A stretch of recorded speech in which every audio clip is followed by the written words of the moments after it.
You're listening to AK's Dog Training Podcast. Talking all things dogs, from sport dogs, police dogs, service dogs, to pet dogs, and all of their training journeys.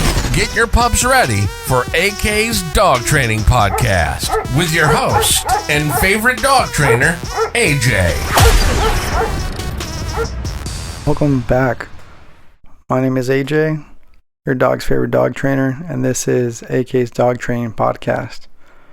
Today I just wanted to talk about a little bit of my background, how I got started, some of the things I've done to get to this point, so that way you have a little bit better understanding of who I am, where I come from, and what my intentions really are with not only this podcast, but also dog training and the dog world as a whole. So several years ago, I had gotten an American Bully.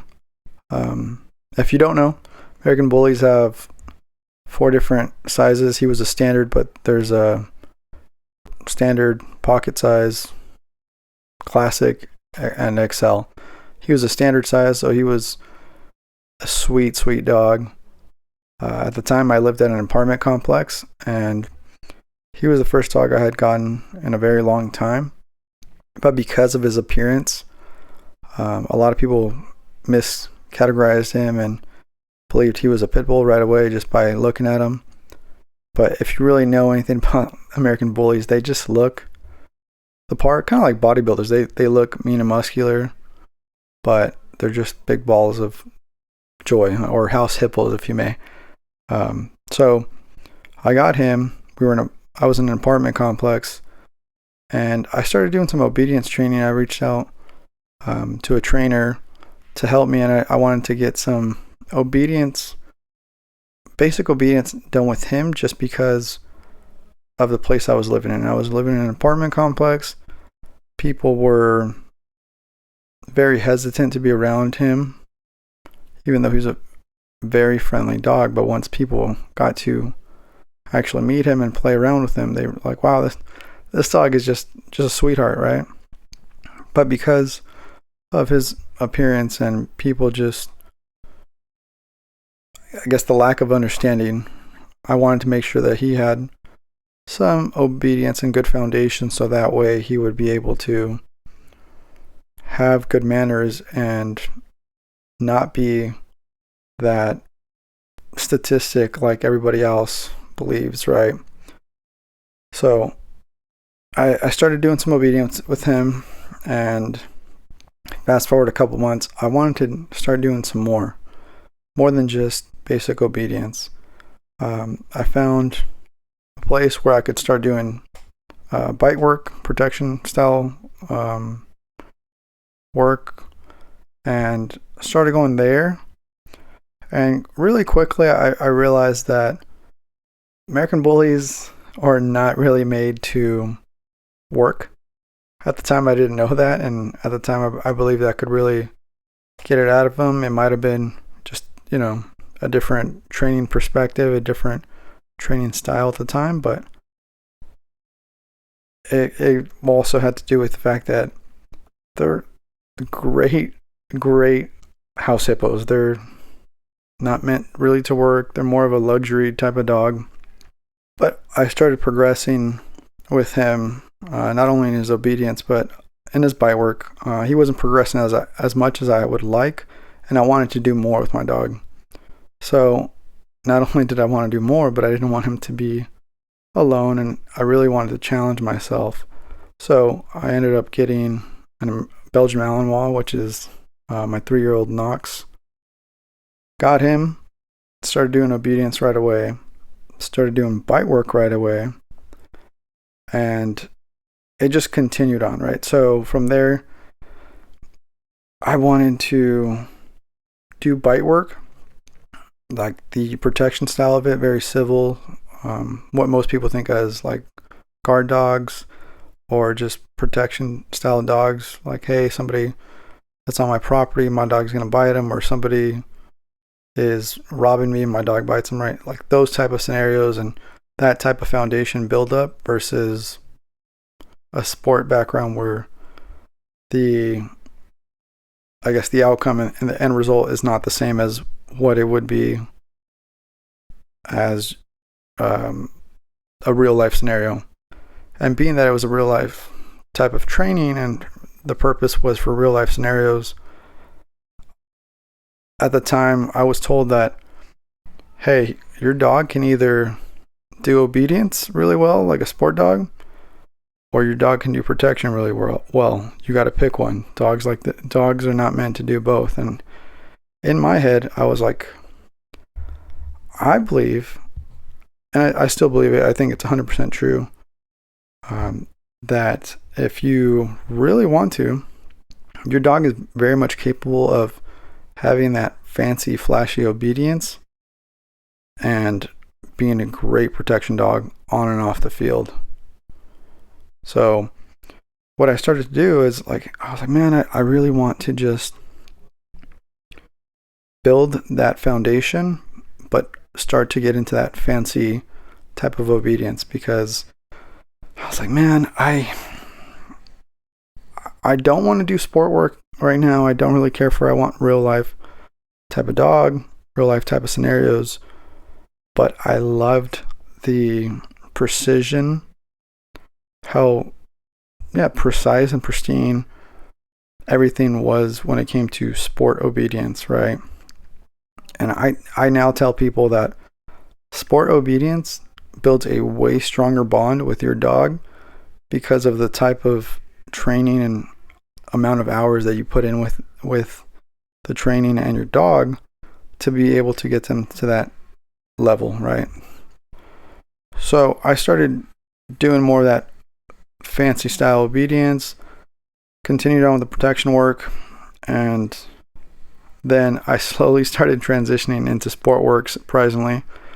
And now both my Malinois train Knox and Zuri. They both train PSA, which stands for Protection Sport Association. And to me, that is like the best sport for me in my perspective, because it has a lot of real life type of scenarios with that nicer obedience.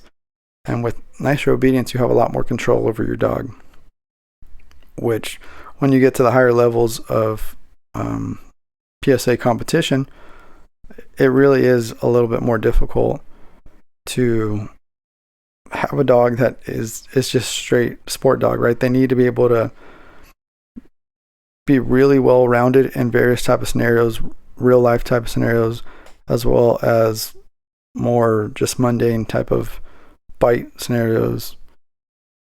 And that's what I like PSA. So I started transitioning into that, and as that went on, I continued on. I really just, even though I have ADHD, and I will tell people I have ADHD, and I know we hyperfocus and have so many different hyperfixations one day, the next day, a couple weeks, and then we burn it.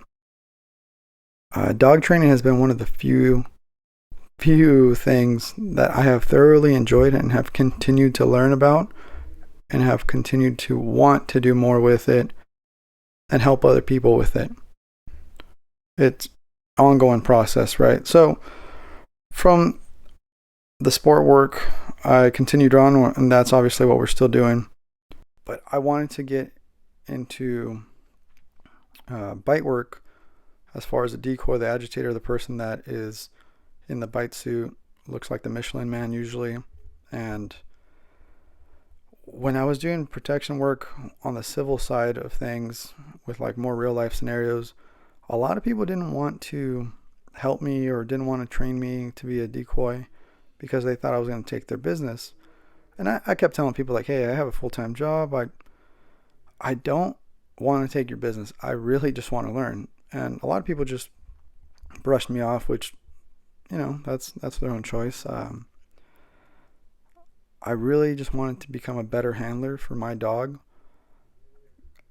And so somebody else gave me the opportunity. And as I started to learn, I started going to decoy camps, seminars, and all these other things. And to the point where now I'm teaching and I'm helping various local police departments with their dogs, I'm decoying for their dogs. I'm helping teach not only the bite portion, but also give some tips and tricks for obedience, because I feel like that's where a lot of people fail with their dogs. Just because you have a hard-hitting bite dog does not mean you should not have any obedience on your dog.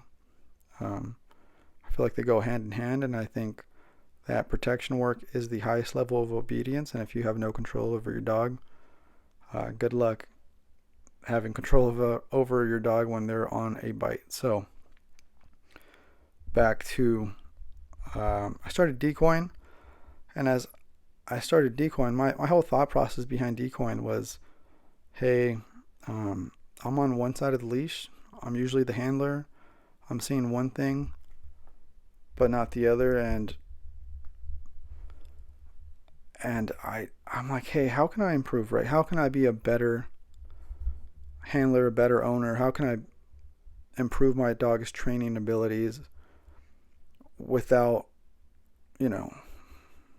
doing it at all, right? So I thought that becoming a decoy, or at least being a decoy suit and trying to learn more about education and the artwork that comes with it, I would have a better understanding, because now you would see, hey, look, the decoy did this because he saw this. You start to understand not only your dog more, but see how to read dogs in general a lot better. So that was the initial thought process behind it. And as I started doing it, I fell in love with it. Some people just like to cook and do long outdoor smokes, and I love the food when somebody smokes like tri-tip or whatever. But the decoy stuff, a lot of people aren't into it because it hurts. It is tiring. You really have to be in good shape, or you have to really be mentally and physically alert, because if you're not, you can hurt yourself, or worse, you can hurt the dog, right? So majority of the time humans heal, dogs can be out or not heal at all, So, and then you have a dog that's running at you, at 10, 15, 20 miles an hour, full speed, and you got to make sure that the dog gets a good bite, but also doesn't bite a place that they're not supposed to, like your hand or anywhere else. And call me an adrenaline junkie, but I thoroughly enjoyed it, and I still enjoy doing it every single time I put on the suit. So as that went on, I was like, man, I just want to keep doing more and more. And from that, I kept decoying. I was training with my dogs. I began training other people's dogs. And then I found tracking trailing, like search and rescue style tracking. And I still do it with Dustin and Wynn. That's you can find them down in the North County, San Diego area at North County Canine on Instagram. And Dustin has been great. He's just an amazing trainer. He's an amazing dude. Can't say enough great things about him. He does bite work. He does obedience, tracking, trailing, just you name it, he does it, and he does it very well. He doesn't make you feel dumb at all. Just such a great person and a great facility. So I started going to him, and we started, and by we, him, the tracking group, and both Knox and Zuri, we all started doing tracking. And that was just another thing. I just fell in love with it. There's no greater enjoyment for me when I see a dog, especially my dog, tapping into their genetic disposition, right? Where they are 100% just doing what they were meant to do. And it's just awesome to see, especially with tracking, because there's very little that has to be done to teach. And the dog, it's like a light switch. Light bulb just goes off, and they just start going and hunting for whatever it might be, right? So I feel like the more and more I get into the dog world and dog training in general, the more I want to do and the more involved I am. And I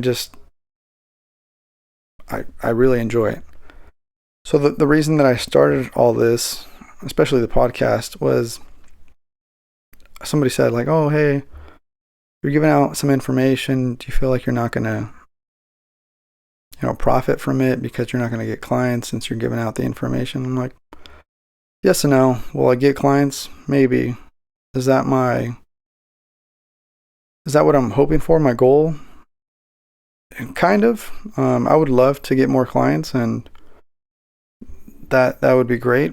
But at the end of the day, all I really care about is getting as much information out to as many people as possible, so that way they can have a better bond and a better time at home with their dog.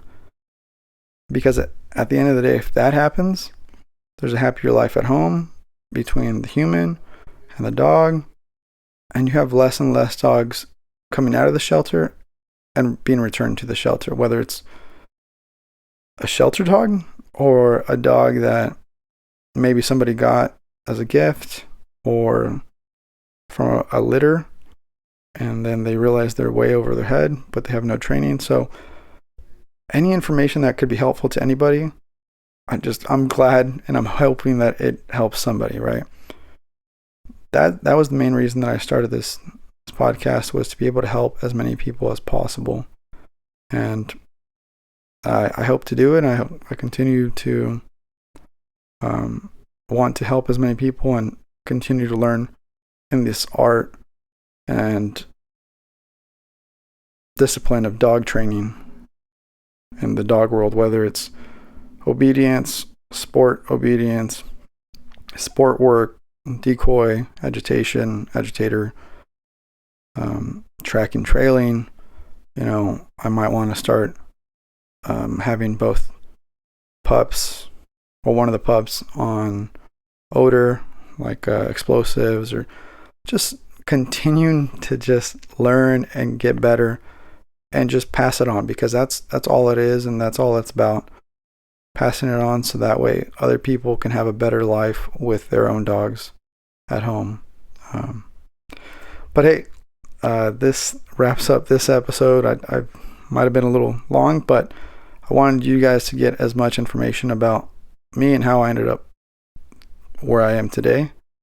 I'll be putting out another episode here soon, but you can follow me on Instagram at AKS Dog Training, or on TikTok, AKS Dog Train. I can't wait to talk to more of you guys, and I'll be putting out some more information and more videos out soon, okay? Thanks. This concludes today's episode of AK's Dog Training Podcast. Tune in next week for our next episode. As always, don't forget to train the dog in front of you.